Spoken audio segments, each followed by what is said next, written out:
Hi, my name is Craig Rosasco, Senior Partner at the law firm of Turley, Redmond, and Rosasco. Today we're going to be discussing the classification of employees and whether or not the law looks at you as an employee or an independent contractor. Big difference, so grab a pen and listen up.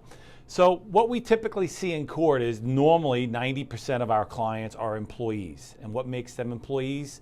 What's called your W-2, meaning that your employer directs and controls your work. To go back to Latin in 7th grade, my mother would be so proud. The Latin concept of respondeat superior, otherwise known as let the master answer. So your employer answers. Are you an employee? Are you an independent contractor? There's a lot of employers out there that want to make you an independent contractor. Why do they do that? Because they don't have to pay FICA taxes to the federal government. They just shuffle you a 1099. They don't become tax liable for you, and they tell everybody, he's not an employee. Then you get hurt on the job, and they go, wait a minute, he's not an employee, he's an independent contractor, and independent contractors are not covered under the law. Who do we typically see as independent contractors? Real estate agents. See it all the time. They work for themselves. They work out of their cars. They expense all their expenses through their tax returns by filing as an individual, corporation, or something like that. So we then get to court, and it's the court's job to determine, is this person an employee or is this person an independent contractor? Once again, a lot of employers out there are playing the game where, oh no, they're independent contractors.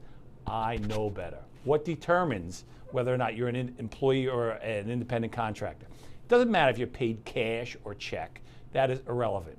What they're going to look at is who got the work, who directed the work. Did you work hourly? At the end of the day, in order to be an independent contractor, did you use your own tools? Did you get the job? Did the employer come to you and say, hey, Mike, here's a job for you. I'll give you $600 to do the job. Do it when you get a minute and then get back to me and I'll pay you for it.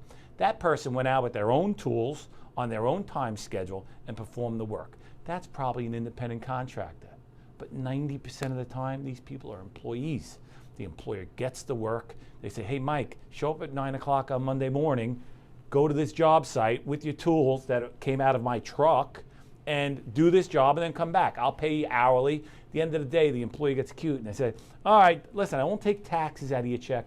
We'll make you a 1099. That doesn't mean that they escape the wrath of the workers' compensation law. If you've encountered a situation like that, where you've been hurt on the job and your employer has said you're not eligible for workers' compensation because you're quote unquote an independent contractor, contact an attorney immediately. Get the right answers. It's all factual, and we'll get to the bottom of it as to whether or not you're entitled to workers' compensation benefits underneath the workers' compensation law. Look to hear from you soon. Take care.